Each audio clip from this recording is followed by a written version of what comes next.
on, everybody? It's your buddy, it's your pal Spaz Phoenix, the YWC Reality Check. We're here to talk about Australia's crown jewel and a whole lot more. And that is Jake fucking DeMarco. What's going on, buddy? Oh, yeah. Hell yeah. Hell yeah. I am excited to be here. This is content weekend for the early risers. Get that cup of coffee out, grab that cup of Java, and get it into your bloodstream because you're going to need all the caffeine to be up at 8 a.m. Eastern to start that party. If you're not watching the kickoff panel or pre-show, kickoff on SmackDown starts at 5 a.m. Eastern and 6 a.m. Eastern Saturday. I will not be partaking in those, but I will be watching the shows and reviewing them, my good man. And you and I will be meeting for Bound for Glory. They have 2-hour kickoffs. They have a 2-hour kickoff for Crown Jewel with no matches on it. Yes, I was calling it Bound for Jewel or Crown for Glory because, I mean, you and I will be reconnecting this Sunday night after Bound for Glory to encompass the entire content weekend that we have bestowed upon us. We have a Perth mini PLE of SmackDown, and we also have Crown Jewel from WWE. And then, of course, I think I am a little bit more excited, admittedly, for Bound for Glory. Bound for Glory, yeah.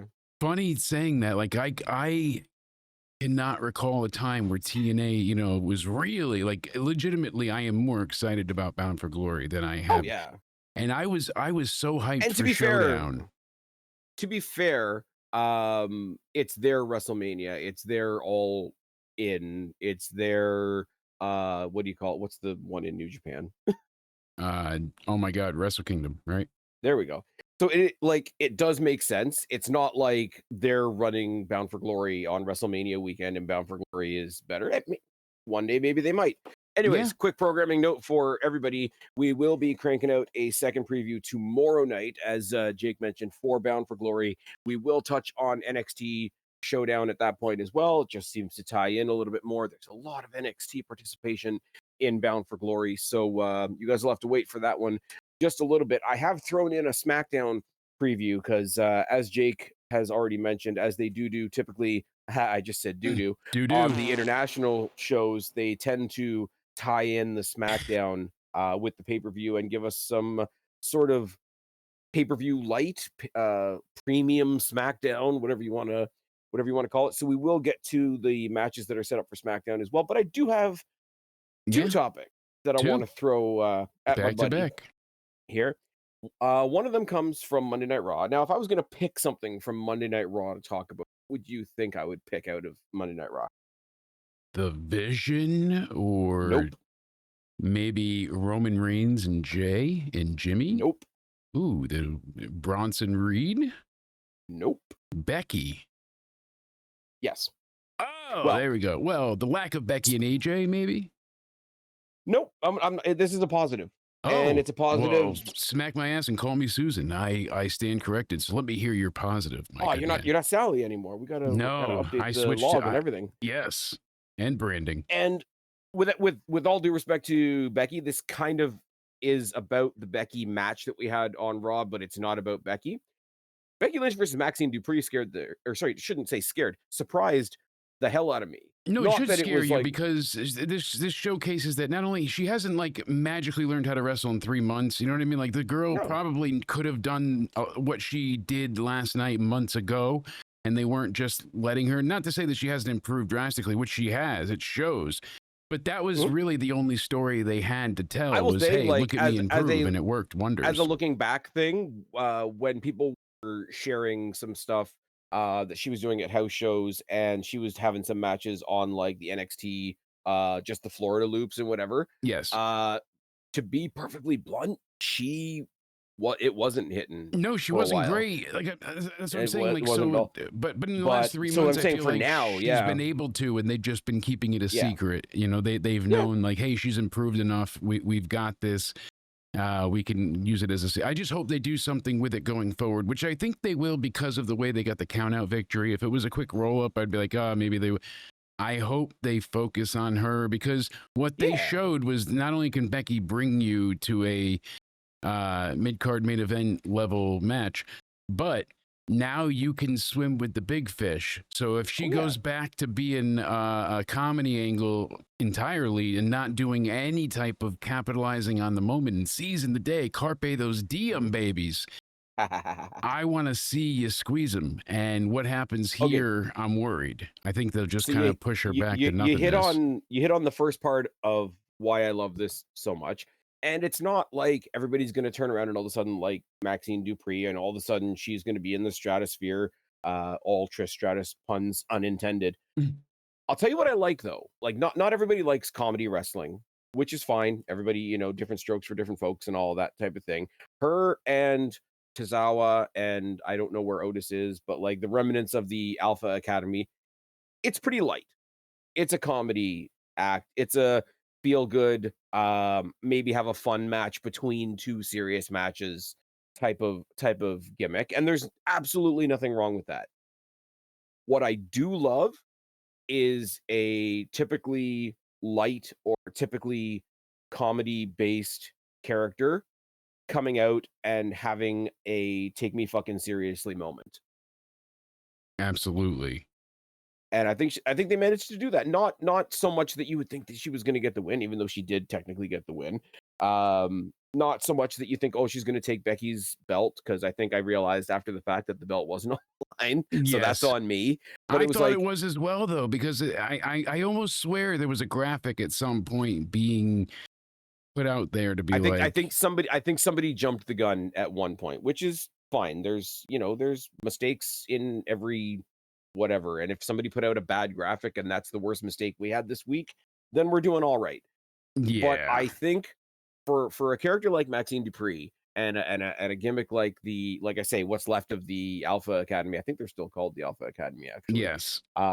For a gimmick like that you would predict to be a squash, to elevate itself just up that one notch from a squash to not a squash, let alone technically she got the win. She didn't pin her. It was a count out. We can get into that conversation if we want to.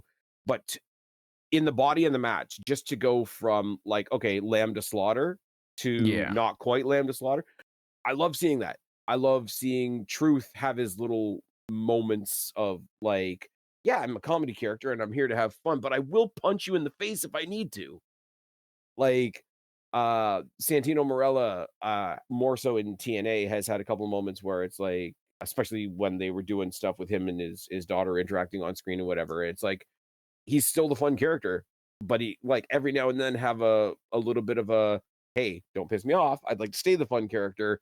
But Maxine Dupree, as simple as it sounds, like having her like geek standing up to the bully, yeah, I'm a comedy character, but like you can still take me fucking seriously moment. I thought that was really cool, and I wasn't expecting it.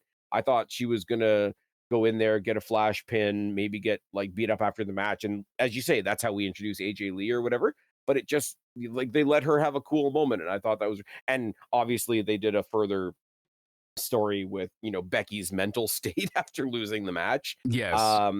Becky, by making herself, I didn't want to trip over you, and I wanted to let you cook here, but I want to make a quick point. Like you said, sure. Becky was spiraling. Seth is imploding. And that segment really saved Crown Jewel for me as well. So I do want to give them a big pat on the back there. What happens if I lose? Loved it, but you know what made it? Oh yeah, was the Becky freak out in the beginning. That's what legitimized it, because it wasn't just Rollins overacting. It was everybody's having this fall from grace moment here. Everybody's struggling, and it's like, and even the tribal thief can't sell his shirt because Nike got mad about the Air Force Jordan whatever sneaker. Oh, is that what the copyright issue was? Yeah. I mean, that's a bit lame. But it is. No, but the other thing, and first of all, the greatness of somebody like Becky Lynch, and especially like she was helping people in NXT before she even turned heel. Like we saw what she did with Lyra, we saw what she did with Tiffany, we saw she did a little bit with Roxanne, but not too much.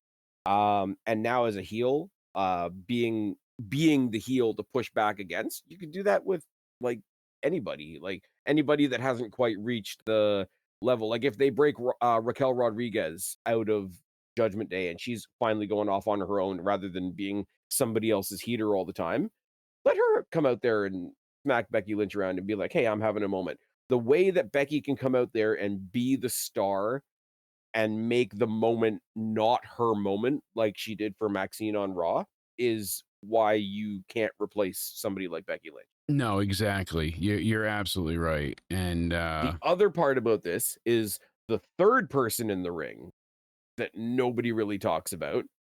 And first of all, Jessica Carr is fantastic. Yes. Not hard to look at. No. But I do love you can't do it. You can't do it all the time. You can't have an Aubrey Edwards situation. But every now and then, when the referee, much like Maxine Dupree, can have a "no, you're not going to fuck with me" moment. Yes. And that's what she did. And she had a little bit of character with the whole, like, okay, Becky Lynch is out there. She's being an idiot on the table. Like, she's getting counted out because she's getting herself counted out. But also when she just kind of like, she was up to like 7 or 8 and she was just like, fuck it. 8, 9, 10. I like that. I know it was funny, and it was just like, but it worked out because perfectly the referees because were it was treated believable. like such clones. Yeah. The referees were treated like, and this was a criticism when I first heard this criticism ages ago, and I'm like, oh, what's the big deal? Like the wrestlers are supposed to be the focus. And then as you go and as you think about it, like the character of a referee within a match matters. Oh, absolutely. And I'm not saying that like it's a new profound idea, but like they didn't even used to say the referees' names on commentary. Yeah, no, not at all. I do like in other companies and in even other sports when they're doing the ring announcements for like big main event title pictures and whatever, and they're just like, and when the bell rings, your man in charge is so and so. Yeah, that's something WWE should look at. I that's one of the things that because the UFC does that very well. And there's not many that do it on that kind of level, and I wish they would, like you said, because I think, and it's not about switching the focus. It's about like acknowledging the contribution. Right? Yes, exactly. Like if you think about the commentators are there to tell the story that's happening in front of them. But if you're there in a live building, commentators still get an entrance. Yes. Now, absolutely. a lot of that is because some of them used to be wrestlers. Obviously, Booker T has an entrance. Corey Graves has an entrance.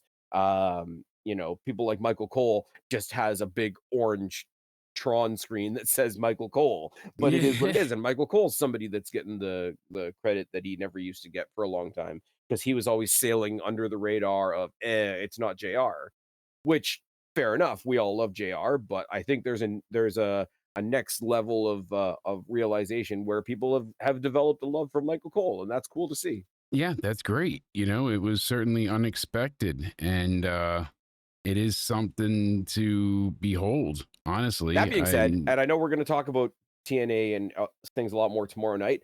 Very, very cool to see Mackenzie Mitchell participating in Showdown. That was something else that was like, she had a bit of a flub in one of the matches. We don't need to talk about it. You know what, though? She did, but she didn't, because all she said was, and your winner, team, but she didn't say any more. So it's not like she announced the wrong winner, the right winner. There was no spoilation because, yes. She didn't, but she did. Okay, to be fair, she did say the match was over like two eliminations too early. Yes. It wasn't a small thing, but it wasn't a death knell either. Exactly. But it was just cool to see. Cody was like, oh, that ruined the match. That spoiled I was like, how did it spoil anything? I said, they didn't say Soul Survivor. I said no, because they would have said your winner, team TNA, with the Soul Survivor Kalani Jordan. Like that's how they announce it. So yeah, it did throw. Okay, when we're saving this for tomorrow. It did throw a little bit of a hiccup into the match, and you saw everybody kind of recollect themselves. But there's an honesty to that. It's like, okay, well, that happened, and we're moving on now. And it is what it is. But I'm just saying, like, it makes a difference. It does. I mean, obviously, she came from WWE, but she was never a ring announcer. No. In WWE. She was a backstage person. Really good at it, by the way. JoJo, or not JoJo. JoJo Offerman. Ricochet's partner. Yes. Oh my God. WrestleMania 40. That's terrible. It is terrible because she didn't want Samantha Irving. Yes, there we go. Excuse me. Now, she went off because she didn't want to be an announcer anymore. She wanted to pursue music and a bunch of other things. But when she was there as an announcer, it was really, really good. So shout out to Jessica Carr. Shout out to the referees and the ring announcers and the commentators who don't get the shout that they maybe should. And shout out to Jessica Carr for getting a little moment of her on Monday Night Raw, along with Maxine Dupree, all under the, I guess you could say, guiding hand of a pro like Becky Lynch. Yeah, exactly. And like I said, Becky elevates people. So it was just a really great moment. It was a lot of fun. And a lot of fun. But no, really, that matters. Like it was. NXT through and through was fun cool all the way. It's always kind of silly. Like that's the overarching narrative. But with Raw, like a lot of it is supposed to be not gritty, but like it's supposed to be taken serious. The Roman stuff, the Vision stuff. Yeah. So when you get these levity breaths, but you know what it is though? I like, and I don't think that this was necessarily like the best crowd in the world, but I like watching a crowd wake up and yes, take something where, and don't get me wrong, it serves a purpose. Like if Becky Lynch comes out, Maxine Dupree is the opponent, she laughs off Maxine Dupree, decks her in the face, takes her out in 5 seconds, beats her up.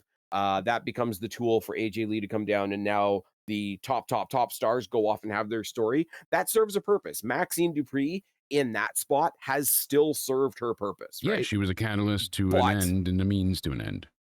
But what it means is when you see that match announced, you're like, okay, well, she's going to die.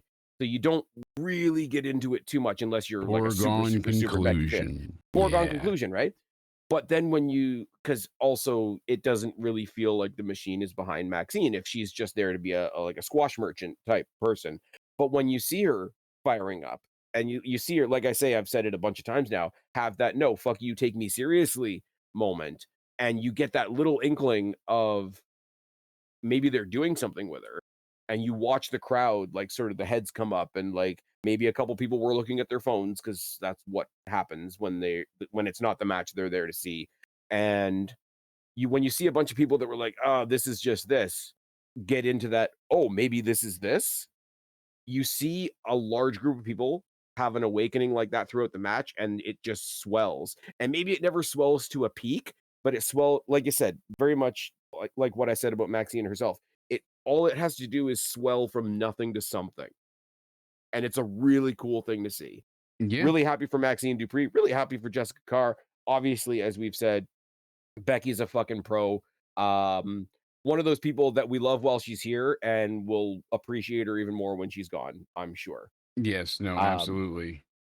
Speaking of people either being gone or not gone, want to touch on this real quick because the people that don't like WWE have had to switch gears recently because the number one thing that people are, I shouldn't say the number one thing because they'll always bitch about Saudi, but one of the things at the top of the list of, okay, we want to bitch about WWE. What's really easy on the tick box? Oh, WWE loves to release people, right? Exactly. Hasn't really happened recently. Like Cross and Scarlett couldn't come to a deal. They've had a lot to say. That's fine. We'll probably touch on that on another day. Oh, they let Jasmine Nix go, except they didn't. Her contract was over. They offered her another one. She said no. They parted amicably. And that's often forgotten. And I have my own issues with women like leveraging OnlyFans against what they feel they can earn. I think it's kind of pathetic though that like people have turned that into an argument against them. She literally had to say, guys, I got a lot of other things on the horizon, but no, I'm not doing OnlyFans. Like, and I mean, we did the OnlyFans discussion a couple of pods ago, but like the Scarlett and Cross thing, which I still think is a very, very, very elaborate, but I'm aware that people think I'm crazy. The Jasmine Nix thing was an employee and a company came to a mutual understanding and parted ways amicably. Very, very much sounds like the same thing happened with, I don't think we talked about this, but Idris Enofe. Yes. Who sort of politely parted ways, put out a statement, whatever. Everybody seems happy on every end. I mean, I hate to go with the default, but hey, maybe he shows up on TNA and then we go from there. Malik Blade is still injured as far as I know, so it'll be interesting to see what happens with him. And the latest, or what we thought was going to be the latest, was Santos Escobar. Yeah. Because his contract was up and they were doing this big countdown. Oh, his thing's up at midnight. He's definitely showing up at Title Tuesday because, you know, AEW is not counter programming WWE on their night or anything.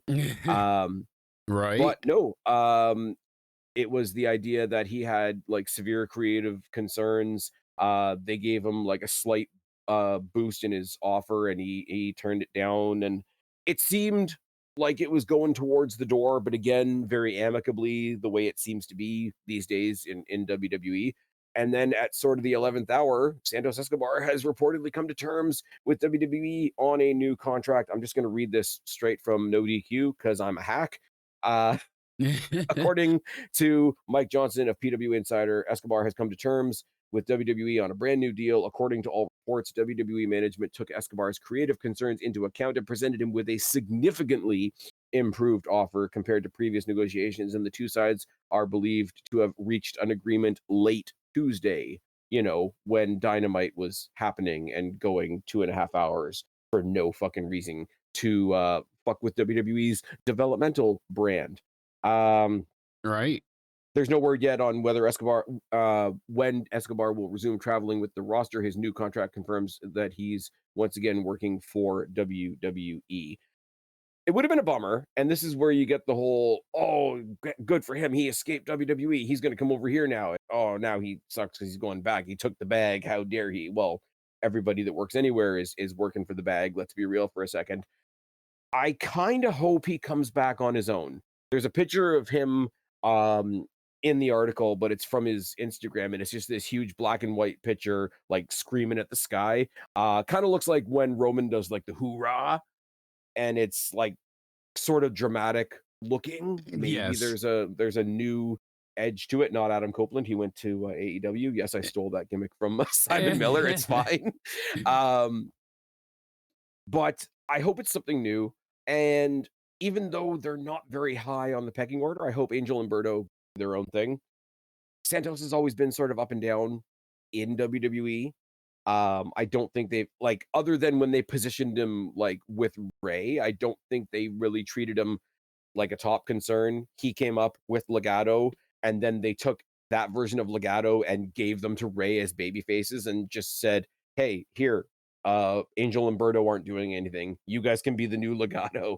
So it made him feel very, like, in his presentation, not in his skills, obviously, but in his presentation, it made him feel very, here's a peg, here's a hole, very interchangeable, very replaceable, which is super unfortunate. Yeah, it shouldn't be, but that's exactly what happened. And this, like you said, Santos, Andrade, like there's been a lot of people.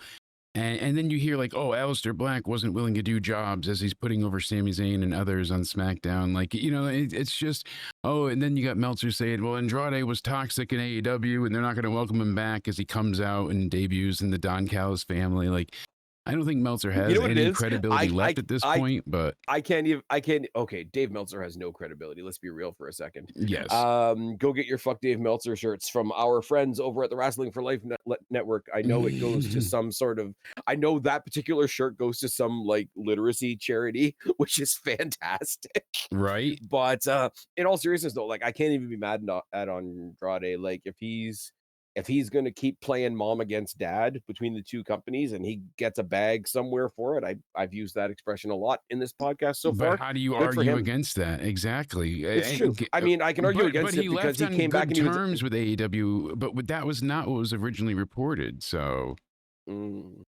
it's interesting that was the case. I think it's kind of a bummer, like in the sense of I was really intrigued by the potential pairing of him and Phoenix.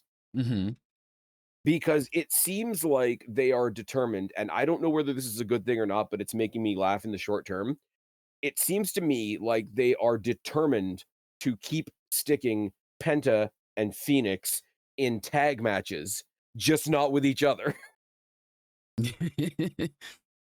I mean, I know Penta came out at one point and said, like, I was kind of excited to come to WWE and do some solo stuff because, we've been a tag team everywhere we've been. And if that's what he wants to pursue, obviously, pursue what you want to pursue. But at the same time, like, Phoenix came in just after him and everybody's saying, okay, when are they going to put them together?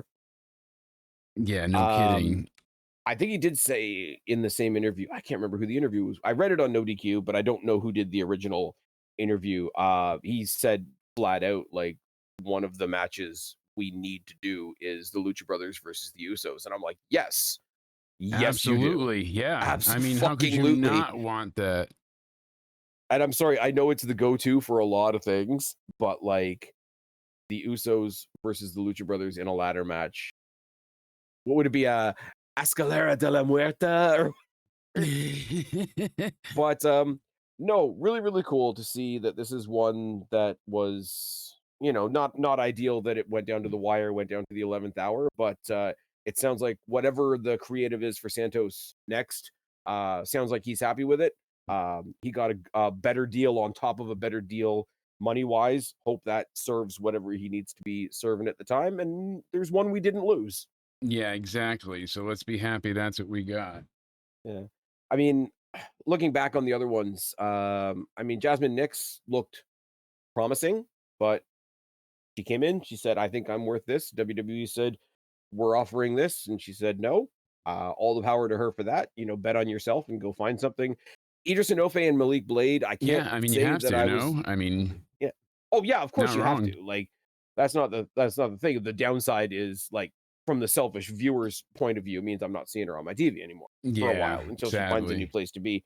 Idris Enofe and Malik Blade, like, could they have become something more? They were a decent team to watch, but it didn't seem like they really found a niche. And as we say, Malik Blade was dealing with some sort of undisclosed injury. We don't want to speculate on that because that's rude.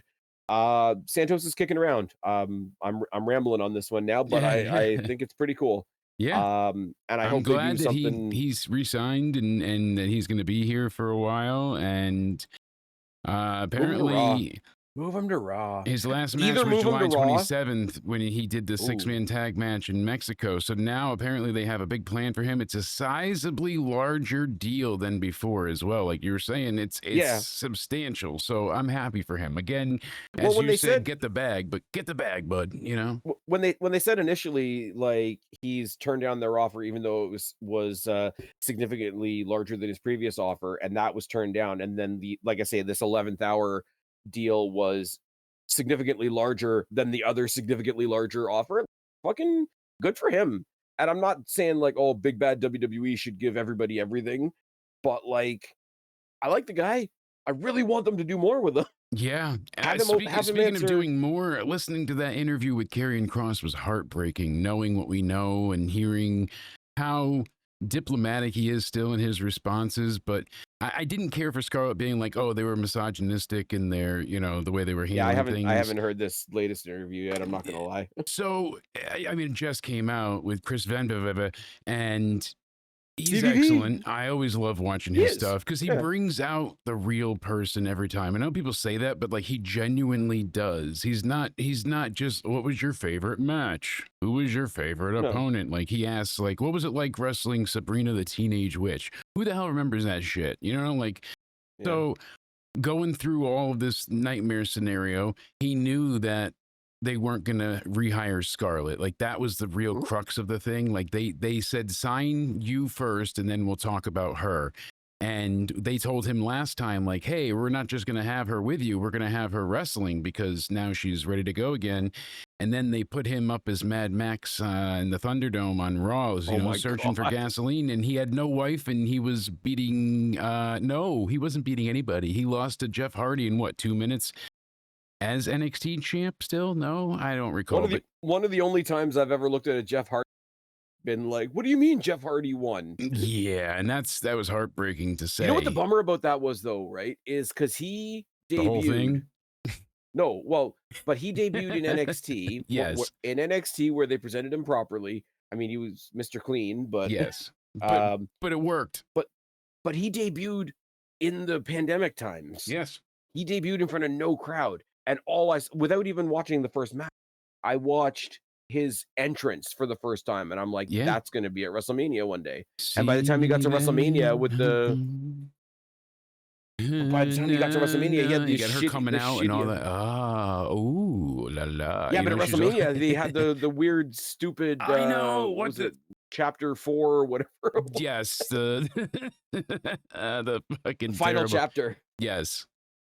So they're still not very good with names. I mean, they're not the Demand or anything. No, certainly not. But the conglomeration. No, the words of the day are "go fuck yourself." Anyway, it's Wednesday night with no AEW Dynamite. You know what that means. You know what that means. Right? Oh my god. You got me with that one. All right, I'll give it to you. Yeah. So Santos is sticking around. Good night for Maxine and for Jessica Carr and the referee squad. Now we switch gears over to SmackDown. SmackDown's happening in Perth. That's why the graphic says double Australia preview. Kind of getting halfway decent at doing thumbnails. It's awesome. Wyatt Six once again defending against the Street Profits. The Street Profits who seem to kind of have BFAB back in their corner again after BFAB went off and tried to be a tag team with Michin, who's on her now own? missing. Yeah. How'd that work out for you? How's Michin not a star, man? Fuck. Makes you wonder. I mean, right? No offense to BFAB, but like out of the two of them, yeah. Jesus. No offense, but offense. No offense, but listen, bitch. You know the what? Only one left from Hit Row.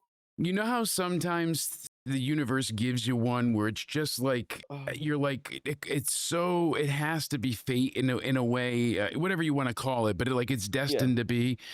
And you and I both have that we deal with everything with humor most times, as you can tell. And I was going through the PWI list, and number 25 this year is none other than someone who absolutely broke down gender roles by beating men left and right. And that is Masha Slamovich being on the men's list for the PWI for all the damage she laid out to the men. So she got called a husband or boyfriend beater, and then went ahead and got, basically praised for it and said, "Oh, you beat men well. Here, you're number 25." Like, that's literally what they said for the quote for her. They're like, she's good at pummeling men.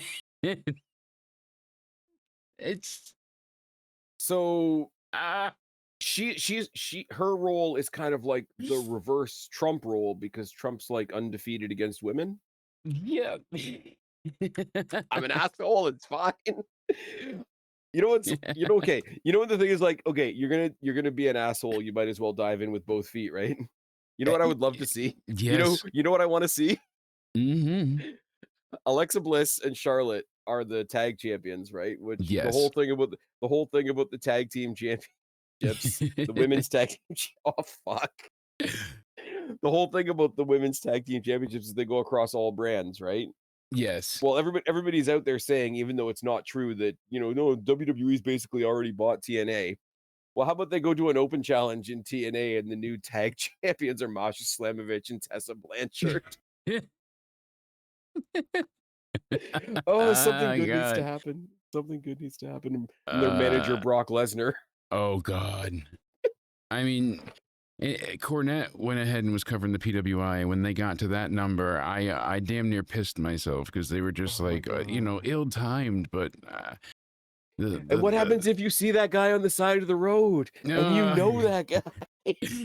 And that guy... That is the best quote ever. That little 5-minute thing that he does about the two guys scrapping on the side of the road. Yes. Is still the best. Still just class. Like, it's just unapologetically Jim Cornette, at his finest. He just manages to... And see, I'm not somebody the funny thing about it is people will follow you on Twitter and they'll think, "Oh, I bet you listen to so-and-so. I bet you listen to so-and-so." I'm like, the only time I listen to Cornette is when somebody else is digging Cornette for something that he said, and I'll go listen to what that clip is. And it's like, well, AEW sucks. Well, you know why he said AEW sucks? Because AEW kind of sucks. They got Pac out there looking like emo Bret Hart with a buzz cut. Like, fuck off. What are we doing? Yes. But, I just... Apparently her contract's up, and here's the thing. Accusations aside, she's an awesome wrestler. Yeah. She'd be an asset. Absolutely. Throw her down in AAA for a bit. Be fine. There's Masha Slamovich and Natalia Neidhart down in Mexico fighting for the AAA Reina de Reinas championship. Deonna Purrazzo shows up and says, "I held that one."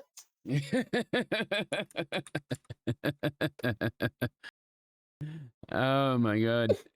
Oh my God. We haven't even gotten to any of the matches yet. Wyatts and Profits. The Wyatts are holding on to those belts, right? Absolutely. Absolutely. How could they not be? I mean, Is there any chance they're not holding on to them realistically? I mean it as respectfully as possible too. Yeah, Profits are going to get it again at some point. They had a right minute now. there where, and you know as well as I do, not right now.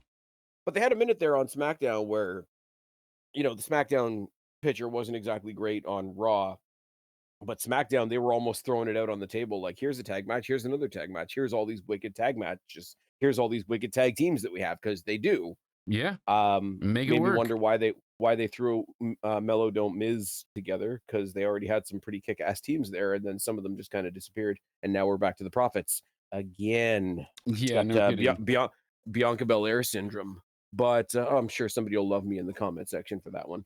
But the Wyatts are awesome, and the thing about it is I like the whole presentation. Yes, it's not like as like serial killer as it was in the beginning, but that's fine. They've kind of settled into a groove.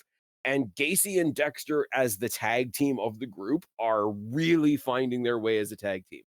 Yes. And that sounds really condescending the way I just said that, but like I really enjoy them. They have a little bit more of a Ravens flock vibe than a Wyatt family vibe. Yeah. If that makes sense. It's not quite as dark and spooky, and really it's bunch of rapscallions, hanging around causing mischief. Fuck, I sound old. Jesus Christ. I mean, it works, but they're fun, right? and I like fucked up shit, and it's fine. Don't worry about it. Wyatts are gonna win. People are gonna make claims. Let's just say. Priest and Black, last man standing. This should be the main event, right? It should be, that's what you would think, but it has to be, right? The thing is, like, I like the feud. I have the opposite thing of, like, I like both of them. I don't care who wins, but I don't mind if they keep fighting. Yeah. No, I don't really have a prediction. I think maybe Black, because it's the slowest comeback ever, because he's been back for a while and he feels like he's still establishing himself, if that makes sense. Whereas Priest, like, people didn't like it, but he is coming off of a world title run. He's coming in from the higher position. So who needs it? Probably Black. I'm fine either way. The match will be a lot of fun. Sorry there won't be any needles in cheeks and people handcuffing their ankles to shit with Molotov cocktails, but this is the same company. I got nothing. Yeah, I mean, Dynamite was really shit last night, and I only saw 30 minutes. Dynamite was ridiculously piss poor. Was anybody clamoring for Jurassic Express? Oh, they just got back together. You got to give it time. Really? Like, that's what we got to give time to? I'm not trying to be disrespectful here, but it's just so that the Young Bucks can have a match at Wrestle Dream with their favorite choir boy. Like, what are we doing here? I'm not even. Daly's Place is weird. The nostalgia that people have for Daly's Place is nostalgia for COVID. Think about that. Imagine, like, we laugh at the people that were like, "Oh man, remember how cool Thunderdome?" Like, what? Yeah, I know. Like, feel that way and be like, oh, with all the excitement too. Like, when you look at the SmackDown card, top to bottom, like you said, Wyatt's, Street Profits, Priest Black, Sami Zayn. I'm hearing it's going to be Obafemi. Here's the thing. What do you think? What do you think? You've drop kicked me into my next. I'm hurling you into next year. Let's do it. Not next year, but you're hurling me into my next topic, because it just kind of opens the door, because they've had a lot of crossover with NXT on SmackDown. We're going to talk more about NXT tomorrow. But with the fact of you've got somebody on SmackDown that's doing an open challenge, with the fact of there is a women's tag team title, so other women's tag teams can come from anywhere. So you had Zaruka there, you had Javon Evans answering Sami Zayn, you had Javon Evans tag teaming with fucking Ray Phoenix. Yeah. And how fucking great was that? I mean, we don't have what's his name anymore, Andrade. Let's get another bouncy guy in there. It's fine. Yeah, don't worry exactly. About it. So we got to make up for it. But do you remember when they had WWE CW And then for a little while, it was like whoever was the GM on ECW and Teddy Long on SmackDown, they had like an in-story SmackDown ECW talent exchange. Yes. And it was like a very quick thing too. You have inbuilt things right now. Like I say, the Sami Zayn Open is anybody can come from anywhere. I'm waiting for somebody to come over from TNA. I'm waiting for Leon Slater to answer Sami Zayn's challenge. Yeah, no, absolutely. Because as it stands right now, that would be a champion versus champion match. True. I'm just saying. Yeah. But you have that open door there, and you have the open door with like I say, with the ladies tag titles, which makes everything a bit muddy. So the integration of NXT and the fact that it's not a big deal anymore. It's not. Do you remember when the first couple of takeovers, like way back in like NXT Black and Gold, when the first couple of takeovers were still taking place in Full Sail, and the main event of NXT Takeover Fatal 4-Way was obviously a Fatal 4-Way match, and they threw it out on Raw like the week before as like a random tag match of like, hey, some of you have heard what we're doing over here with this NXT thing, and some of you haven't, but here's some of the stars.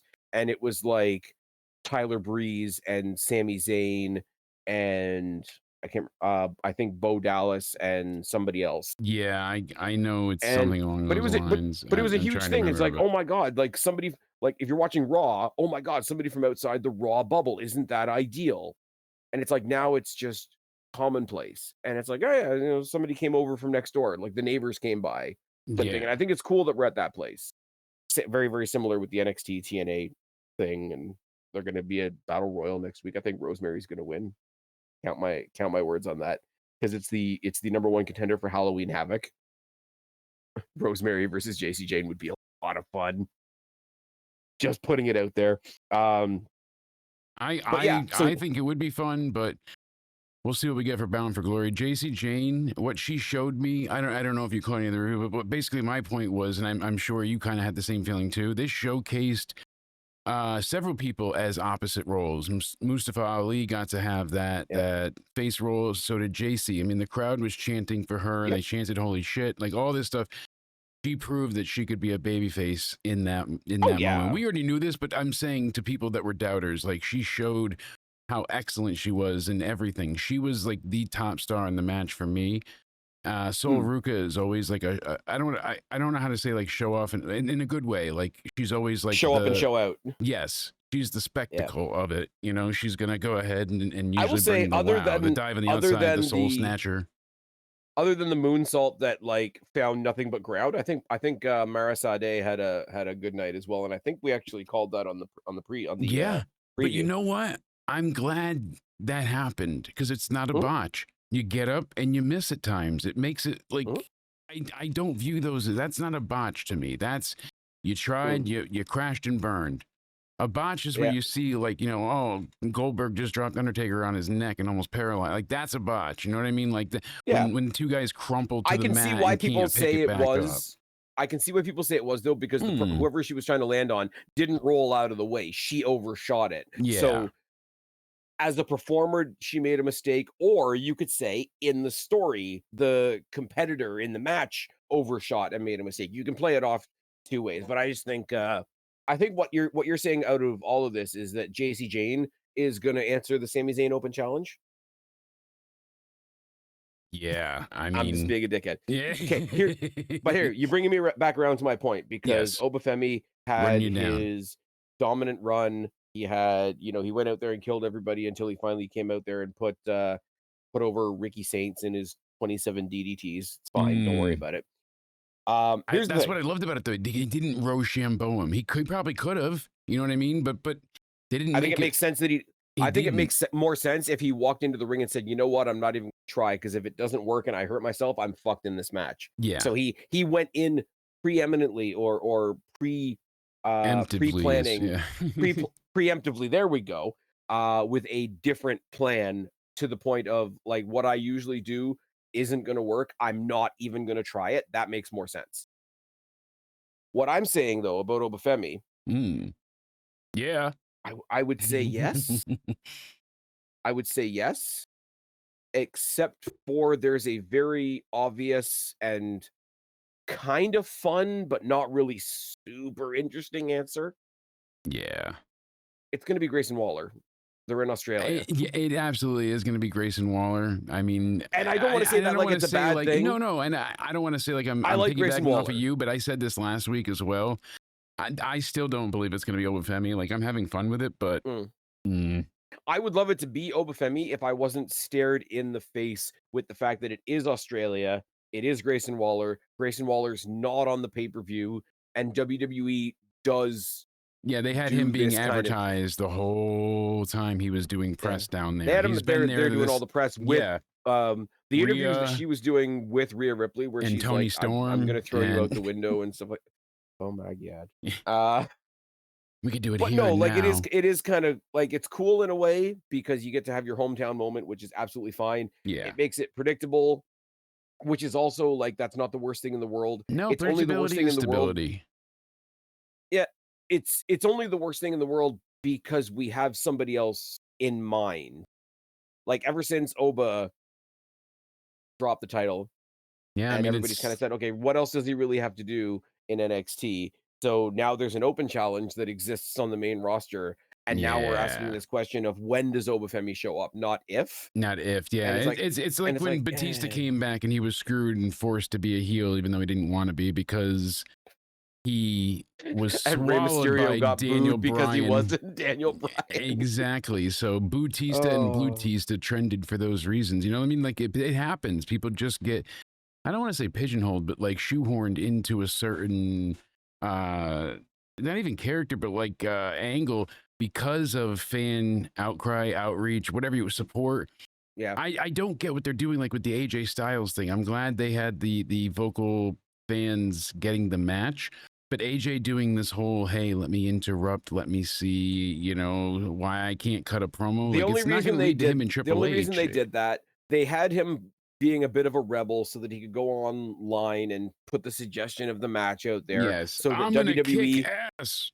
It's gonna kick no, but ass. He wanted to act like he was all pissed off. Yes. So you know the people that are always saying, "Oh, why isn't WWE using so and so?" And it's like they wanted to feed that so that those people would say that in a way that WWE wanted them to say. So that then they could turn around and say, hey, look, this match that we already had planned and in mind, we got you to ask for it so that we could say, here's what you asked for. Yes. I mean, like it's as fake as the Yes movement. Yeah. It is. Absolutely. But I don't mind the match. No, like, look at where, like, I know it's John Cena's farewell tour, but AJ Styles has said, like, maybe next year's WrestleMania, and then that's about it. Like, see where they both are. Let them go out for one last time. We're going to talk Hardy's Dudleys tomorrow. Very, very similar idea. It's light. It is what it is. We'll talk about it in a second. Yes. But I would love it to be Oba. Logic would dictate, and the feel-good moment for the talent themselves would dictate that it's going to be Grayson Waller. Grayson Waller versus Sami Zayn, there's no way that's a bad match. No, and it doesn't have to happen this Friday. Like Obafemi could still happen next week, or at Survivor Series, or at the Rumble, or like, you know what I mean. I think it'll be sooner than that. Absolutely. You know, he lost. I was going to say, do you know when it's going to happen? When as soon as we go into a pay-per-view. No, as soon as we go into a pay-per-view where Sami Zayn says, I'm bringing the Sami Zayn Open Challenge to Survivor Series or whatever Saturday PLE Night's they main go event to, or whatever, then it'll probably be Oba. Yep. Because by that point, it'll be towards the end of the year, and they need to get that title off of him so that they can set him up for the Saudi Rumble, because he's really the only one that makes sense to win the Saudi Rumble. Yeah. Because who else are you going to have do it cleanly? I forget who mentioned it. Like, you don't want to have the the U.S. champion win the Royal Rumble, because then they have to like awkwardly drop it before Mania, because if somebody else has it, then that's two people getting two sets of opportunities. If it's one champion going after another champion, looking at you, Mercedes Moné, then you've taken away pay-per-view opportunities from two other people on that roster. And of all people, do you think somebody like a Sami Zayn is going to do that? No. Not a chance, no. And that's the thing, like I could see Oba being a big deal, comes in, gets the belt, and then goes on a fucking tear. But again, well, do you remember how he won? Do you remember how he sort of debuted in NXT? He won the break. He won the breakout tournament, and then he killed Dragon Lee. Yep, and then he got himself the North American title. Like I hate to say it because Dragon Lee's awesome as well. A lot of people online calling him Discount Ray Phoenix is a little out of order, but he went in there and mollywopped that boy. He bitch slapped him. But that's what it was supposed to be. AAA, yes. He did what Becky didn't do to Maxine, going back to the beginning of the podcast. But I mean, like it was that was the kind of scene that they were trying to create at that time. So good for them, and like holy fuck, he delivered. The last thing to talk about on SmackDown, Sami Zayn's walking out with, unless it is Obafemi, and I'll be incredibly surprised. But anybody else, Grayson Waller, is not winning against Sami on Friday. But then we have Tiffany Stratton, I agree with you. No way about it. That's it. Tiffany Stratton and Stephanie Vacour taking on Julia and Kiana James. Love this for 2 reasons. This is going to be 2 reasons. This is going to be one of the best I love matches. it for about 8 reasons. Yeah, best matches, not breast matches. Jeez, slip of the tongue, Freudian. They're four phenomenal talents, but what I'm saying, if I'm going to talk about anybody's rack, Kiana James, dear God, girl, she knows what she's doing because those are bolted on and ready to go. God salute you. But Julia, whoa, girls, you are a killer. You were one of my favorites. What's going on here? I hate, like you said before, I don't like being why are they not using this so-and-so, you know? But there's a couple of people right now that I feel like really exemplify and epitomize that age-old question of why you not do this good. And Drew McIntyre is up there. They're making him into Dolph Ziggler, and I'm not the first one to say it. Steven Larson over there was saying it as well. I said it to Cody the other day. It feels like he's that gatekeeper role, and he's just going ahead. And anytime somebody returns from injury now or comes back or debuts, there's Drew in the way. Oh, Jacob Fatu comes back finally. Oh, there's Drew, and now he's going to go ahead and beat Drew. You know, like that's what it feels like constantly. As where Drew had one of the best years. The 2024 he had, Spaz, was insanely record breaking, and they didn't capitalize on any of it.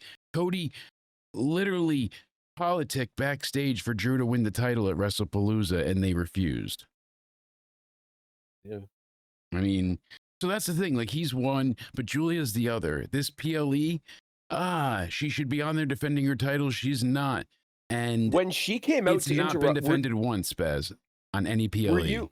Were you with me in the sense of when Julia came out and interrupted Tiffany and Steph for a split second, I thought they might go champion versus champion versus champion. Yeah, they didn't. No. And they're not doing that. And it wouldn't be like you get messy, you get into that situation of she's the secondary champion, but you're never supposed to call it a secondary championship, blah, blah, blah, blah, blah. What I do like in this sort of preemptive thing that they're doing on Friday is you're elevating a secondary champion. Let me figure out how to get my words together here. You're elevating a secondary champion to be worthy and believable versus 2 world champions on the other side, because Kiana James is her partner, and they've got an act going right now. Kiana James doesn't have anything over her shoulder right now. It's not like she's got the IC title or anything like that. But focus she's on really that good in that Zarya role, the protector right now of the belt. She wants to guard the belt. Yeah.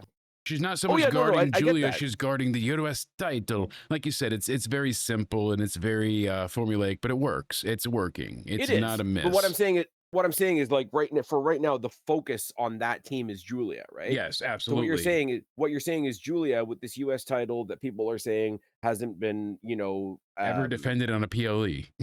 ever defended on a PLE, but specifically people are saying like it hasn't been really zoomed in on since Julia won it, which is fair. So they turn around and they put Julia, who hasn't had very much and has the mid-card title, on the same plane as both of the world. I wouldn't say it's an overcorrection, but it's a pretty damn good correction, because not only does she have the pre-existing what do you say, the pre-existing rivalry with Stephanie Vacour. They've fought over similar titles on other shows, etc.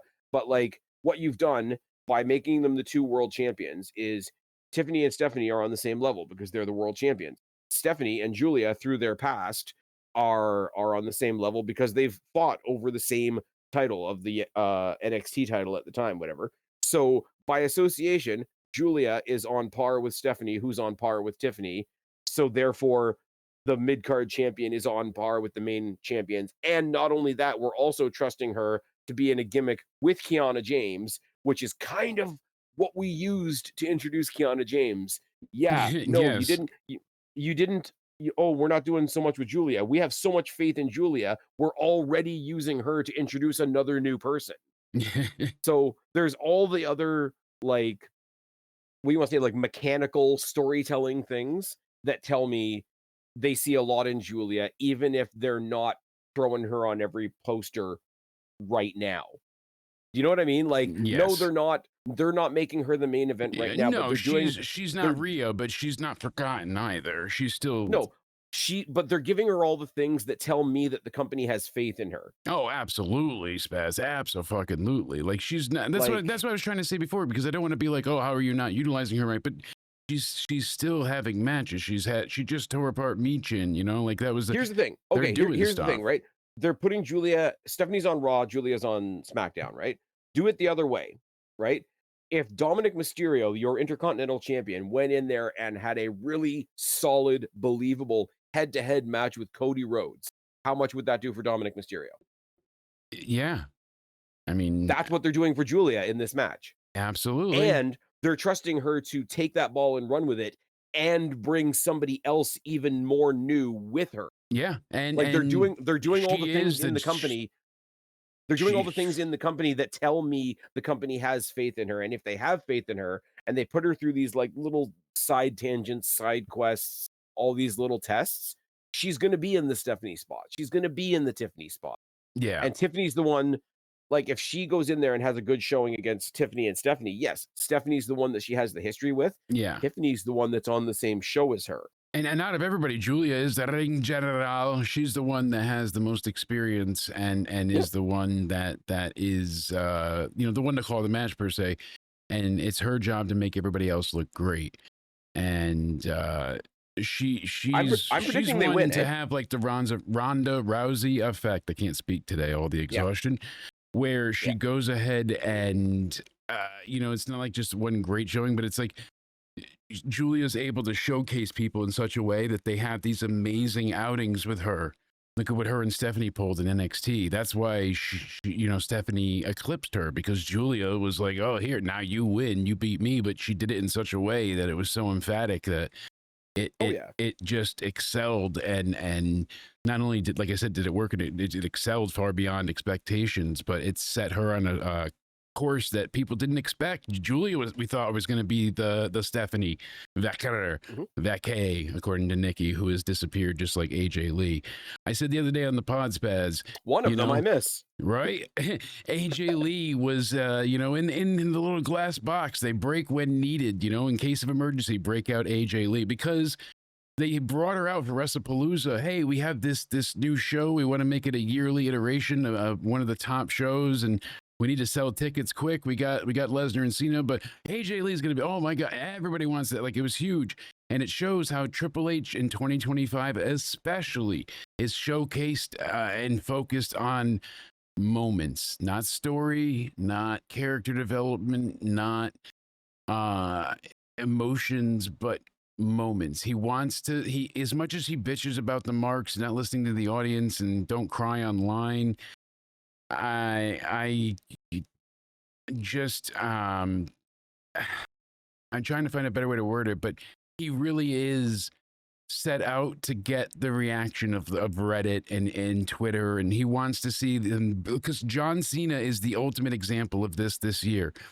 The heel turn and the face turn were two of the worst ever because of how they turned out. Like the initial shock of Cena turning heel, you were there in the dome. I'm sorry, I was gonna say the heel turn in the moment was fucking awesome. They set up so much in that moment. A heel Cena, a faction of Hollywood elites with Travis Scott, but it was gonna be this big thing with the bloodline kind of backing, looming, and him and Roman. Oh my! And they knew The Rock was not going to be there for any of it. They had it documented that they were holding high with Travis Scott, also knowing that the audience would not give a shit about him.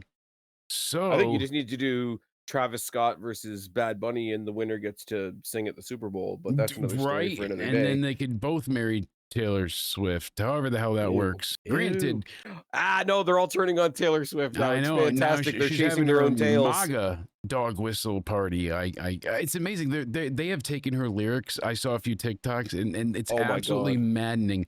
They are picking the most, not even like the like racy lines. Oh, I'm not a bad bitch, that kind of stuff. Like, no, they're taking like, you know, since I was 17, I drank Kool-Aid and went to parties with my friends. They're like, see, listen, she's totally MAGA now. Like, how? Well, friends is actually a key word. She does for crazy cocaine drug lords. She does crazy things like get married and want a family. I'm not going down this pipeline on this podcast tonight. I'm not. AI will ruin us all, my friend. I've never made $1, but I'd still like to not get canceled. Good thing we're on Rumble. Go subscribe to us on Rumble. This is you know this is what you get not with sponsored. Me. Hashtag not sponsored, as our buddy Nick would say. We are powered by XSplit, so we got to go with that. 20% off if you use code BANANA. That's legit now. So Into Somewhere officially sponsored by XSplit. And if we actually make money, then Spaz gets to benefit as well. So use the code for 20% off on all of the XSplit packages and products. Spaz, Crown Jewel has me. Sorry, I am saying I am throwing it in here. Yes. Julia and Kiana James win. Okay, you're going with that. All right, I forgot we didn't pick our winners. I'm saying that we get Tiffany and Stephanie win. We are going to see Kiana get pinned or tapped out or whatever it may be, but more than likely, I think that the whole story is, can they coexist? They do, but they're kind of like bickering with each other. But I'm envisioning that they do get the job done as faces. And I'm envisioning very specifically, which means I'm probably wrong. Kiana James does something to take out Stephanie, or at least distract her momentarily, something devious, something in her purse, like she used to do in NXT all the time. Yes. Brings it down to Julia and Tiffany. Julia gets a pin on Tiffany. They're on the same show. Then she's got a legitimate claim to say, you know what?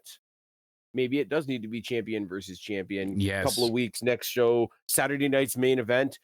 Julia goes for the WWE Women's Championship. And guess what? You can have a dusty finish of that match. You don't have to actually have them be a double champion, you know, but just get us to that point would be great. I'm not even saying she would win. I'm saying, like, no, I get your point. To satiate what people are saying is everybody's ignoring Julia. Well, you're not ignoring Julia if you throw one title on her and put her in line for another one. Yes, and she is not being ignored by any means. Maybe she's not being showcased as people hope, myself included, but she's not being ignored. Her championship I prefer your idea, by the way. Yeah, her championship reign isn't being presented very well. I think the presentation of her as a wrestler is fantastic. The reign, the creative behind her title reign needs to be worked on for sure. Yeah, no kidding. I do like the Kiana James, like manager, CEO. I'm your protector, banker, I'm your businessman, everywhere, everything. All the above. And, it's worked very well, and it's been entertaining. And that's the thing. Like we're not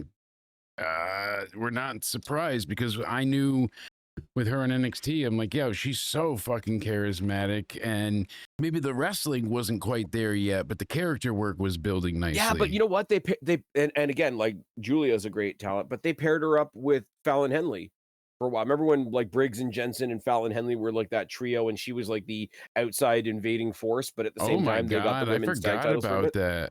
Yeah, I forgot remember when they were all like entirely. Bar Rescue together or whatever? Yeah, that was like what, 23 or 2? I think so. Like just out of COVID. I probably have my timing wrong. No, I think you're right. Like just out of like 22, in that realm there. Wow, I forgot about, like, my brain blocked that title, occurrence entirely out of that memory sphere. Holy hell. But yeah, Kiana James, like I said, we've seen her. If there's anybody that's going to give you a deep pull on NXT or a deep pull late at night when nobody's looking, we know who's not. She also stole my show twice. She's now the LFG champion. My phone keeps changing Cater to Caretaker. Cater Taker. It won't be Cater Taker. Goddamn autocorrect makes it Caretaker, but that was funny. Oh, no. Cater Taker lives on.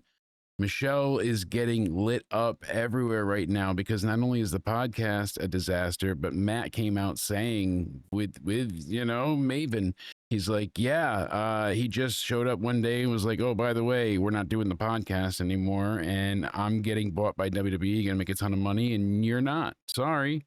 Even though they were like equal partners for the show and all that, like it was not great sounding from Unky Spooky Mark. God damn it. I'm also a lawyer. Well, that explains a lot. That makes a lot of sense. So, Spaz, I'm bubbling at the seams here. They don't like me because I says stuff like protect police and such, and they don't like that today. I said keep women in women. Oh, I said my drink is getting warm. I need some ice. And you know what else I need? I need the crown. That's why my washer didn't show up. Damn it. Crown Jewel, I'm bubbling at the seams Hangman Page is going to get mad at me. Yeah. You got 30 days to learn that. They came for the criminals, and now they're coming for AEW. Anyways, moving swiftly on. Oh, very swiftly. Gonna get hit with Roman Reigns and Bronson Reed, Australian street fight. Before we talk about the match. Why? I don't mind Spaz, it, man. I don't mind it either, but like explain what makes it Australian besides being down under. They got some the Chicago street fight was always a thing with the Legion of Doom. So whatever. Yeah, no, but I don't hate it. It was just the announcement fell flat because the crowd wanted to see something then, so they're like, "Oh, it's going to happen at the pay-per-view." You know why I love that though? Do you know why I love that? I love Paul Heyman. If Paul Heyman could, Paul Heyman could release the swerve. Paul Heyman could release an app tomorrow that's just like Paul Heyman's motivational speeches, and I would put it on my phone, right? The way he said, "You've been stretchered out. Your family's never been stretchered out. Your uncle, your father never had to be stretchered out. So guess what? On Saturday, it's going to be a street fight." I love Paul Heyman, man. Paul Heyman, he just does it. That moment took me out of it because I'm like, do they not recall Roman? He was on the stretcher as Braun threw him around, strapped to the stretcher, and then he flipped over the ambulance. Like, that was just one of many Roman part-away incidents that we've had. Like, come on, guys. That, do you remember? It wasn't meant to be sold like straight out. Like, oh, we know, we're just like not selling. Like, no, they were saying like Roman's never been hospitalized until that time. Yeah, I know. Wrestling tells stories, man. Come on, WWE's the storytelling company. But they had it. Why fuck it up? Just keep that line out. You were golden. It's fine. And you know what it is? I could take it or leave it. I don't mind it. I like Roman Reigns. Here's the thing. Okay, before I get to the little news bit that I was going to mention, I'll tell you why I like Roman Reigns right now. Roman Reigns comes in. Everybody gets excited because he's not there all the time. Roman Reigns doesn't walk into the building anymore like he's 10 feet tall. Yeah. But he does walk into the room casually like a guy that could snap his fingers and be 10 feet tall. And it's a really cool place to be because it means he's not in the main event. It means he's not in the title picture. He's just like, you know what? This is my world, and I'll kind of float around wherever I want to in this world. And I think that's a really cool place for his character to be. All the manipulation stuff that he's doing with Jay, I'm really interested in that because Jay being Little Roman, as he was called by Punk on Monday, is a great story. But as a little side thing, it's like, all right, I need something to do to remind people what I do. Hey, give me Bronson till the end of the season, right? But here's a strange comparison, though, right? I mean, they've been in each other's orbits quite a bit, Cody Rhodes and Roman Reigns. Yes. Do we remember everything leading up to the Hell in the Cell match between Rollins and Cody with the Peck the purple tit hanging off and whatever, and what he said about it afterwards. And when they were like, why did he do it? It's like, well, it's already been done. I talked to the doctor. I can't fuck it up anymore. Which he could have, but okay, but like from a mentality point of view. Yes, I get it. He was going at the mentality of it's already been done. I can't fuck it up anymore. You can't tear it again. Yeah, but let's just go in there and go balls to the wall. Which he did. I mean, that Hell in a Cell was nuts. But this is the whole thing that I'm talking about. Like drive your body like you stole it, right? Yep. Think about just pressing on your skin. Having a torn. Yeah. Like, have you ever sprained your leg or ankle or anything like that? And you have the bruising, and you push on it, and it's so sore. He had him hitting with he had him hitting with a kendo stick in those spots. God. Well, he was in a Hell in the Cell match. But like the whole idea of I'm already fucked up, I might as well drive it like I stole it, right? Yes. This is what Roman Reigns said on the Pat McAfee show leading into this match on Saturday, talking about his condition and everything else leading up to the Australian street fight. I'm going to be honest, I feel like crap. My body does not feel good. I was down there in Australia to film Street Fighter not too long ago. The flights back and forth have not been nice. I've been jet lagged for what feels like a couple of weeks now. So why not just go down? Why not just go down there on Saturday and try to kill myself? It is what it is. We're going to go head to the wall, in brackets, Goldberg style, just with reckless abandon. You can't do much. I can't feel much worse than I feel right now. So let's just go down there and mess it up. Wow. We're talking about a performer. I mean, yes, there's embellishment and there's like selling the show, right? You're being hyperbolic, but it's true. You're reining in the truth there. Like you're hurt. But do you get what I mean? Like, do you see where this kind of like, I don't want the guy to feel bad. No, obviously, that's not what I'm going for, right? But like, if this is the mentality that he's going into the match with, I have to believe that they've got something in mind. Yes, or they've got they've got a particular level that they want to hit.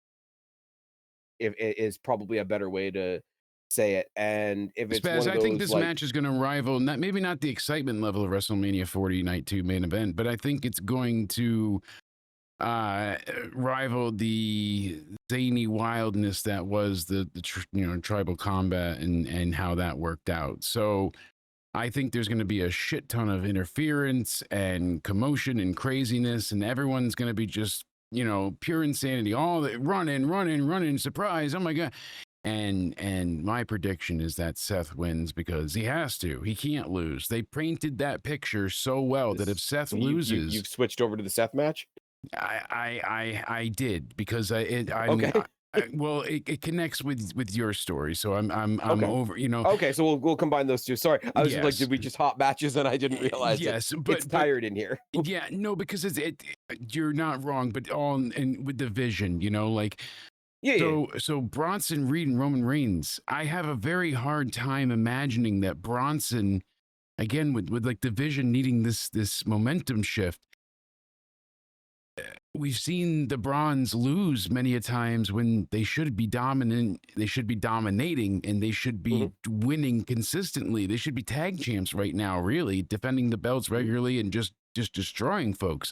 I don't get it. Seth is champ. Why would they, it's part of your future plan? And so Braun Breaker was an IC champ and, all these different accolades. And then he gets with Seth and he's lost a shit ton. You know what I mean? Like Bronson Reed destroying folks. Can I give you an early prediction? Yes, please. They set it up on Raw that the team of AJ Lee want their shot at Finn and JD for the tag titles, right? Yes. I think whenever they confirm that that's official, did they say that was going to be next Monday, or did I imagine that? I will let you know in 1 second. I could have sworn because no, we've got Dominic Mysterio against Penta, and then Bailey and Lyra against Raquel and Rox. Those are the only two confirmed matches. But I saw that like pre-advertised, like where usually like it's not added yet, but it will be like they're match. Working towards it type thing. Yes. So I think whenever AJ and Dragon Lee are set for that title match, they get bombarded in the entranceway and basically like bully the referee into saying like we're the challengers now, and then they just kill Judgment Day, and then that begins, would be crazy. That begins the end of the Judgment Day. and then they could say, hey, we're such a group, there's only 3 of us, and look at this group we just made break up. And obviously then you could bring in Liv Morgan, and you could even say we hurt people. Oh my God, please don't. So I have a hard time here, and I need your help, Spaz, because I can't make up my mind. With Seth Rollins, it's so clear. It is a foregone conclusion. He needs the win here. Seth's winning. Cody's beaten him 22 times. I know it's only 3 times in the television sense, but all of the times they've wrestled, he hasn't even gotten him once on a house show. You know, like, so you don't want to have him go in there and just Cody steamrolls Seth again. Like, there's got to be. So again, I think it's going to be commotion and tribal combat, rivaling worthy. All that. Bronson Reed can't lose here. He needs this momentum shift, but Roman doesn't come back just to lose. Like he said, I'm above your level, and all those comments. Roman is still a heel. He is. He has never really turned face. People cheered for him, but look at everything he's did and said with Jay. You have nailed it from the get-go. It should have been Jimmy from the moment they said go. Jay does, yee. He can't even put a sentence together. He forgot English on Raw again. And I'm not trying to be disparaging towards Jay. Nope. But Jimmy was so eloquent in what he was saying. He's like, I see and hear everything too, and the emotion. But it needs to be, okay, but the story with Roman and Jay, it has to be Jimmy on the outside. Yes. Because it was Jimmy the first time. Absolutely. And because he had to be gone for real life reasons. And then, Roman started manipulating Jay, and that's how the bloodline started. So for him to come in and observe that and try to fix it, and now he's doing it all over. For Jimmy to throw his hands up in the air, for Jimmy to be the one that sits there in the back and says, holy fuck, not again. Yeah, I can't, because it's not the same. The bloodline is not the same as it was last time. It's not Roman Reigns manipulating Jay to his own ends. It's Roman and Jay who both want to be at the top, and they're both feeding off of each other. And they're going to eventually get in each other's way too. I don't think so, because I think you get them to an arrogant point where each one of them goes for one of the world titles.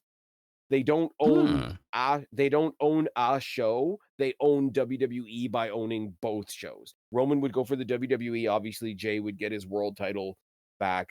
Yes. But I think it's not a master servant type of relationship anymore.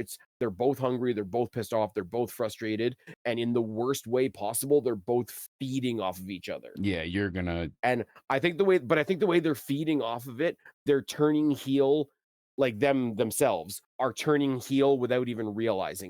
Oh yeah. Because that's what the title hunger is doing to them. So Jimmy has to be the one on the outside saying, how do you not see that we're going down the same path? And this time it's 10 times worse, because it's not Roman and Jay, it's 2 Romans. So how does Roman lose? How does Bronson Reed lose? Like, help me out here, Spaz. I need to know your wisdom. Bestow it. I think you have to tie this and the Seth match together. Wild shot. And I know the guy doesn't like to travel, right? But the whole thing that everybody's been planting in Seth Rollins' head is, who's running the vision? Is it Seth or is it Paul Heyman, right? Paul Heyman would make big moves without Seth Rollins' knowledge. That would mean Paul Heyman is running the, right? Yes. Bronson Reed takes a Roman Reigns that's already in bad shape, takes him to till he's got like a thread left, but he can't quite beat him, because Roman Reigns, even with a thread left, is still Roman Reigns. And when there's like a little wick left at the end of the Roman Reigns candle, it gets absolutely snuffed out, because out comes Paul Heyman, snaps his fingers. Brock Lesnar comes out, kills him. Bronson hits him with like 25 million tsunamis or whatever. Bronson gets the win. Bronson gets to be, hey, he gets to do the Solo Sikoa thing. I'm the new tribal chief. He takes the Ula Fala since he can't do the Shula Fala. The whole thing. It's a big, huge, gigantic celebration for the vision, except Brock wasn't Seth's call. Yeah. Seth starts realizing that his group isn't his group. Gets in his own head, very similar to the way Becky was doing this week on Raw. He snaps to the point where he doesn't get himself disqualified with Cody, because that doesn't get us where we need to go. He attacks, that thing where like the match doesn't start until both of them are in the ring? Yes. Jumps Cody outside. Ooh. beats the ever-loving dog shit out of Cody Rhodes. Before the bell ever sounds.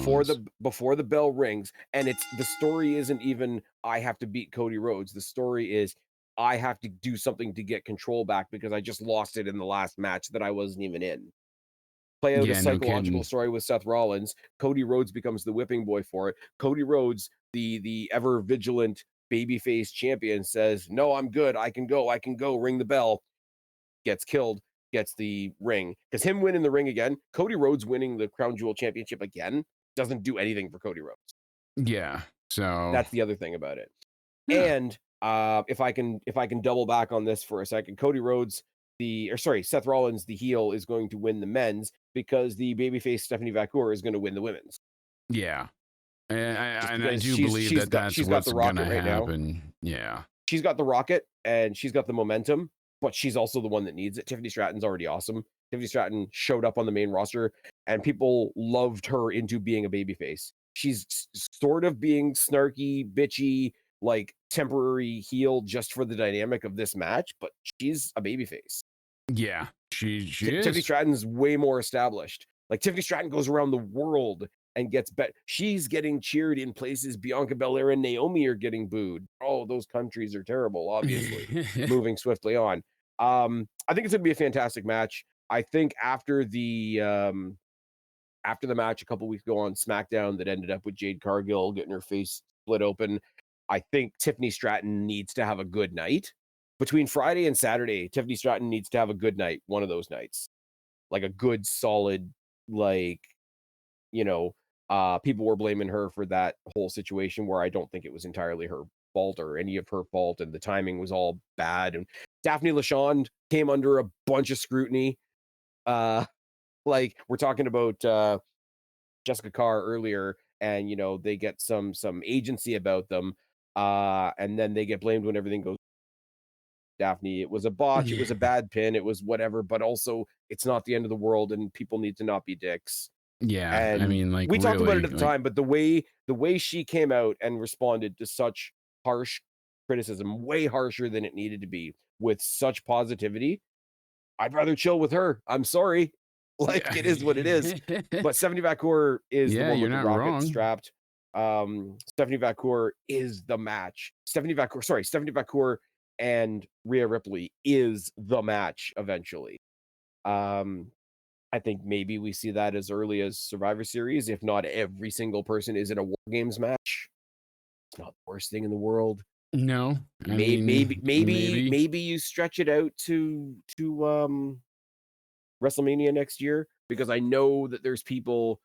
Once Liv Morgan, okay, this is going far afield here. Once Liv Morgan comes back and she's babyface, because she's gonna be, and takes her fight to the Judgment Day. One of those things that's going to help her take the fight to the Judgment Day is there's going to be some kind of reconciliation between her and Rhea Ripley, because they were tag team champions. They're going to go ahead and be together. Yeah. Because they want to do Liv and Rhea versus Roxanne and Raquel at some point. But you can play that out till like I say, take that tag team feud to the end of the season. Yeah. Year turns over. Maybe we get some weird fuckery. And there's no way to go ahead and do it in between. Yeah. But no, I think we might get it earlier, but Vacour and Ripley is WrestleMania worthy for sure. Yeah. John Cena, AJ Styles. John Cena, AJ Styles is going to be what it's going to be. Like, they're both at that place.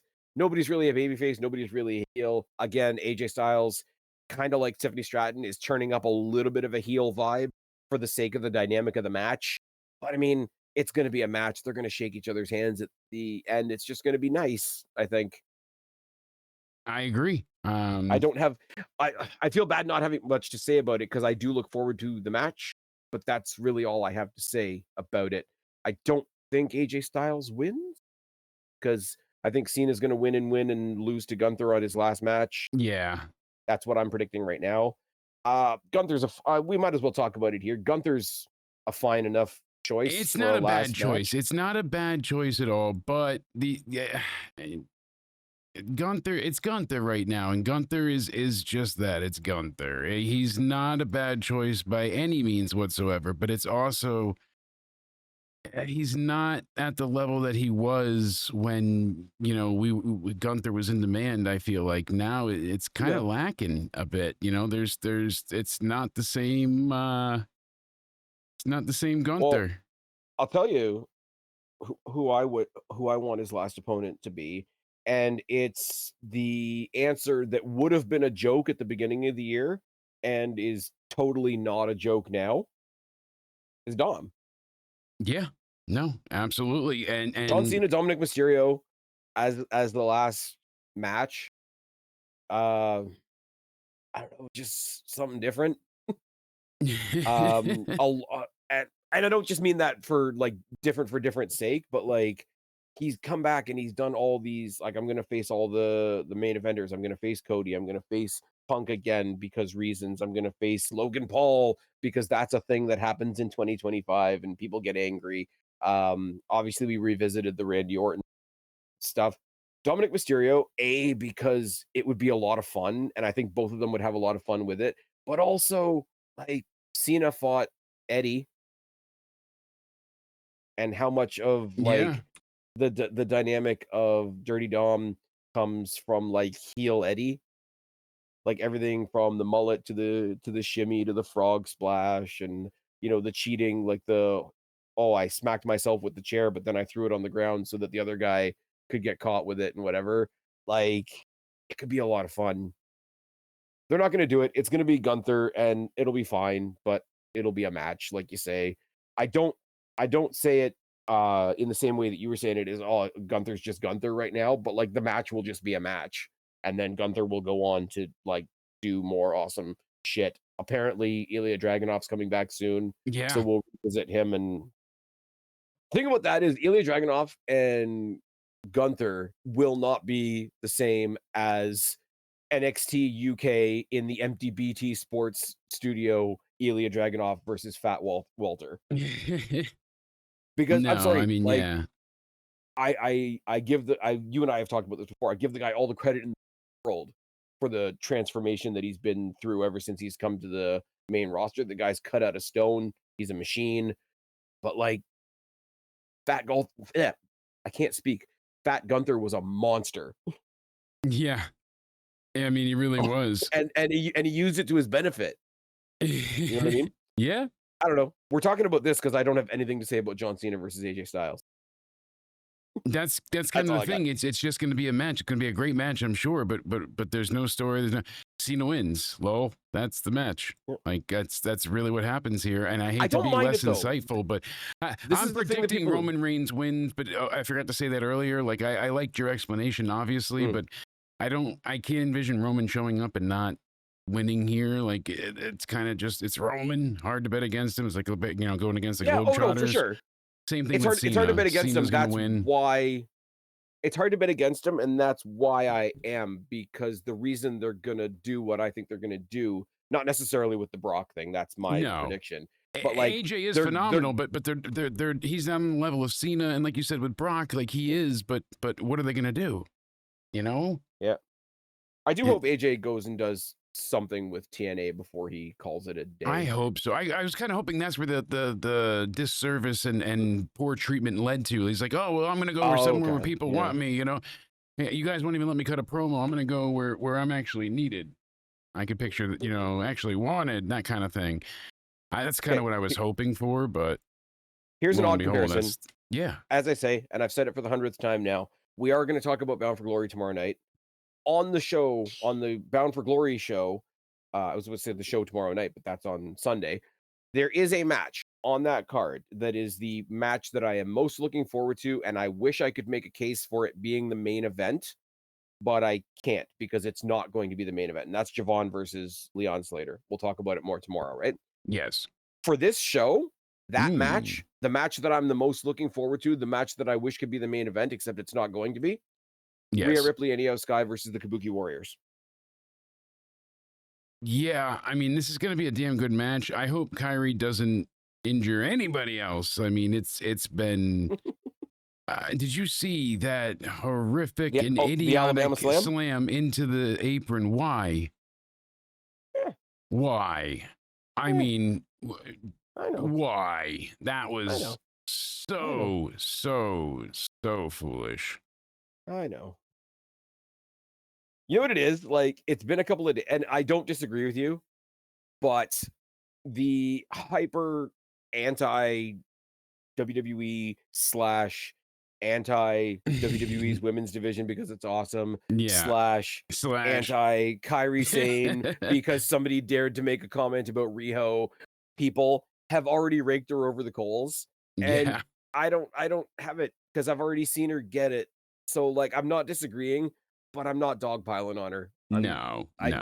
I can't bring myself, like, because I like her and I like everybody in this match.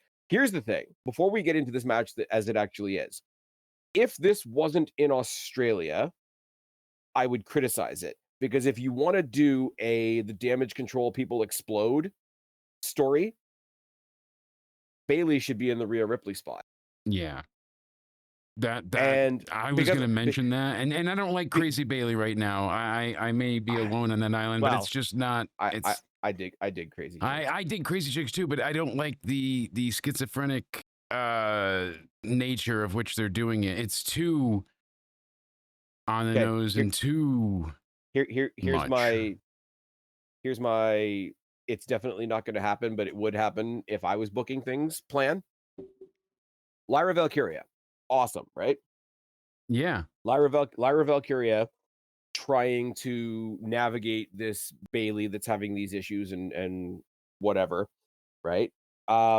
With good intention, I think it looks like she's guarded. She's not going to let anything happen to herself, but she's like, hey, this person that I used to be cool with is not okay. How do I make them okay? So what does she do? She goes back down to NXT a couple of different weeks, sees her old crazy friend Tatum Paxley, right? And it's just been like backstage stuff. She gave her a doll. Izzy Dame got all upset about it. It's fine, culling stuff. So she's gone back to her old crazy friend to figure out how to like, this is my booking. Yes. To try and figure out how to help her new crazy friend. That's how I was taking it. Like, yeah, Tatum, how do I deal with Bayley? But they didn't really capitalize on that. Here's the thing. What if by bringing them together, by trying to solve both of their problems, Lyra Valkyria's two crazy friends get together, Tatum Paxley and Bayley start becoming a tag team and leave her out of it completely. She's so heartbroken. She turns heel. She now understands why Becky turned heel on her after WrestleMania. Lyra Valkyria joins the Vision. WrestleMania, you get heel Becky and heel Lyra versus the crazy chick team of Bayley and Tatum Paxley, and that's Tatum Paxley's call up to the main roster. Yeah. That would be great. File that in the category of not happening. Not happening, but it would be great, you know? I would love there's so much that I don't know. There's like, that's great. There's a lot of things that I'm clamoring for right now, and there's a lot that's not happening. I like I shouldn't say I like the culling. I don't dislike the culling as much as a lot of people seem to. Yes. I don't get what people's exact issue is. Like, they're not pretending to be the biggest thing on the show. They're just a group on the show. And they've now adopted Tatum. But I want to see Tatum Paxley have a solo run, man. Tatum Paxley gets herself all ramped up and she's crazying up. She's grabbing the top turnbuckle rope like Ultimate Warrior, and she's getting all crazy and shit, and like takes out JC Jane. Yeah. Has an out of nowhere short NXT Women's Championship run. Comes up and has a crazy off on SmackDown with Nikki Cross. It's fine. Don't worry about it. Yeah. All the crazy chicks. Kalani Jordan is another one. You like masks, I like dolls. It's fine. As a heel, she would make a great crazy chick. You know, the MSU gymnast herself going ahead and rocking it. There's so many, like, oh my God, Alexa Bliss versus Tatum Paxley versus Nikki Cross, and it's doll versus mask. versus Spaz needs a timeout because I don't think your refractory period. I think we just decided on the main event. Your refractory period needs a chance to recover itself. So it looks like birch bark. Yeah. We could I'm an asshole. It's fine. Not an asshole. You'll stop an intruder with that thing. Jesus Christ. Do you think we get Cody as the main event again for Crown Jewel with Seth? I'm envisioning we do because of all the chaos and chicanery fuckery and dustiness of it all. See, and here's the thing. Here's the thing where I say, like, with the ladies tag, that I would love to be the main event, but I can't make the case because it's either going to be Cody Seth, or because it's part of the retirement run, I could see them sentimentally putting Cena and Styles last. And you know what? It's an international show. It's going to be like fucking 10 a.m. in the morning. I'm not going to care what goes in what order. I'm really not. I mean, what goes in what hole and what fits where? Pause. We know. I mean, John Cena had to open the last pay-per-view. Remember that? Oh, I thought you said open the last hole. John Cena just put out a very, very, very good interview with, I think it's either CBS Sports. And he just admits that I went out there and bombed as the heel John Cena. And see, I don't think that's true.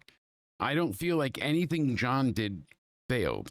He went out there, he gave it his all. He said the creative direction behind my heel turn has been criticized. It was rushed. It was disjointed. But he feels like I failed. He said there's nothing wrong with that. You learn from failure, right? I went out there and bombed. Guess what? Shit happens, guys. And I don't feel like that's on John. I really don't. I don't think it's on John, but I think it's not he's got 11 days left altogether, but that's including, the unannounced, like behind the scene things that he's not. But really, we only got the 3, so it's time to wait. I don't think the failure of the heel turn falls on John, and I'm not trying to give like a super bunch of credit to WWE, but I was surprised with the fact, and in a good way, because they wouldn't have done this years ago. They came to the point where everybody had to realize it wasn't working, and they just dropped it. Yeah. Storyline wise, it kind of threw the story out of whack, but they said, you know what? Fuck it, it's not working. They dropped it. They weren't stubborn about it. Yeah. They weren't. No, there wasn't any kind of like half measure. They were for a little bit, and then they did keep it going for a little while. But eventually, like you said, they no. But I mean, the day that he basically like the SmackDown before SummerSlam, where they were said, like, it's hey, done. Cody, just shut up and listen to me for a second. You're right. I was wrong. Let's go have a good match on Sunday. And everybody thought it was a fake out, and it was no. Just we're dropping it. Yeah, and it was like, this is not working. Does that throw the story? Does that throw the story out of whack? Yes, but it's also them putting their hands up in the air and saying, you know what, this didn't fucking work. Yeah. And as unpopular as it is to sort of like throw the brakes on like that, I have to give them credit for that. Yeah. Oh, absolutely. And that's kind of the thing. Like, I give them credit for being like, hey, abandoned ship. This didn't work. We need to, we got to get out of here.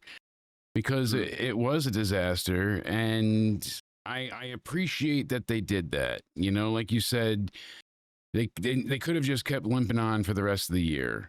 That was not the case, and I appreciate that. Well, if they kept on limping on to the end of the year, like it's, we'll make it up next year. Like he's got, like you say, 3 dates left. Yeah, and you know what it is? Like everybody said, oh, there's no story with the AJ Styles thing. I mean, they did a story on social media, but like, realistically, with the credit and the appreciation that John Cena has in the bank, he could have come at the beginning of the year and said, I have 10 dates left. Here's the 10 people I want to face. Let's just start a checklist and let's go. Yeah. And they didn't. They instead of going for that, which would have been nice, simple, like farewell tour stuff, like when Mickie James did the last rodeo. Yes. Basically farewell tour stuff would have been a nice, simple, easy, by the numbers way to go out. Instead, they took a huge swing with something that didn't work, realized the big swing didn't work, dropped it like a rock, brought it back to base, and they're riding out the last couple of dates. And you know what? That's all. I can't hate it. You can't hate it. What else? I'm not saying. And it is one of those, like, at this point with 3 days left on his thing, like, what's hating it going to get us? They don't have another day to course correct anyway. Course correct. I mean, on one side, we got the Hardy Boys winning the NXT titles, the only tag titles that they have not held. I mean, history was crowned, achieved, and made in that moment. And on the other side, Darby has a Molotov cocktail. So, I mean, oof, choices, my friend, choices. I do think Cena is the opener, actually. I think he opens the show with AJ. You think he opens it again, 2 pay-per-views in a row? Yes, I think he enjoyed that spot, and I think that's what they're going to go for. I don't know why. I just feel like it's a hot start with Cena, like instantly, you know, they just, like, I think he likes that instant reaction from the fans. So that's my last little prediction there. But yeah, Cena definitely wins. Okay. If they're not the opener, okay. So you're going with Cody and Seth is definitely the closer. Yeah, got to be with all the excess involved. Absolutely. I wish I could believe that Stephanie and Tiffany was a main event because it's going to be a main event worthy thing. Yes. And they're going for the same thing as Cody and Seth are. Yes, there's disparity between the divisions. We understand it's a conversation to have. The ladies that are going to be somewhere in the middle, getting back to it, Rhea Ripley, Io Sky versus the Kabuki Warriors. Who you got? I got the feel-good win for Ripley, but the story's not over. Yes. Or does Io manage to bring Kairi away from Asuka, or is that something we see later on down the line? Down the line, I think they pin Kairi, but they don't pin Asuka, and that's going to cause eventually that split to happen. But it's not going to. It'll be like another fragment, but it's not the final crack. If you get what I'm saying. Okay. Like she slapped her the other night, and then she'll berate her and bully her for losing at the show. But you know what I could see? I think it's the feel good. Io needs her new family. I think you can double up on the feel good though. Like Rhea Ripley, Io Sky get the win. Maybe Ripley gets the pin on Kairi because look at the size difference. Look at what that Riptide is going to look like. Super sexy Rhea pin. After the match, after the celebration is over, and Io Sky and Rhea Ripley are heading up the ramp, you see Asuka blame Kairi, maybe even smack her around. Ripley, Io come back to save Kairi from Asuka. Yeah. But she's not quite ready to be out of Asuka's grasp, so it's still tentative. Yeah. But they have that moment of like the good guys tried to make the save after the good guys got the win. You're going to have a feel good, double down on feel good, gang banging on feeling good. And it's going to be in the middle of the show. Like I say, I know it's just a random tag match with no titles on the line and anything like that. I would love to make a case for this to be the main event, honestly. Yeah, no. I can't. Yeah, exactly. You want to, right? You want to be like...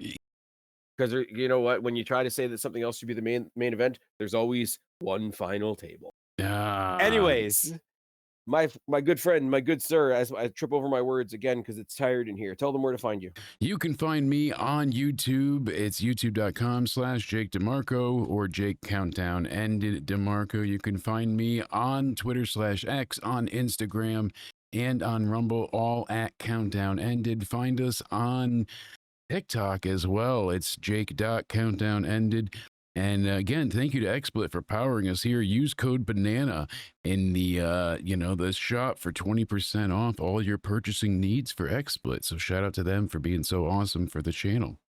And shout out to Spaz for, again, having me on here for the ultimate preview / state of wrestling preview. Thank you. We're double dipping on Australia, and you guys know where to find me or you wouldn't be here. I've been Spaz. This has been Jake. This has been your super mega Australia takeover preview thing. Subscribe up there, talk down there, start a conversation. Keep all these conversations going. Don't be a stranger. I'll talk to each and every last one of you later. But for right now, me, Super Sexy Jake DeMarco, are tagging out. Bye, guys. Bound for glory tomorrow.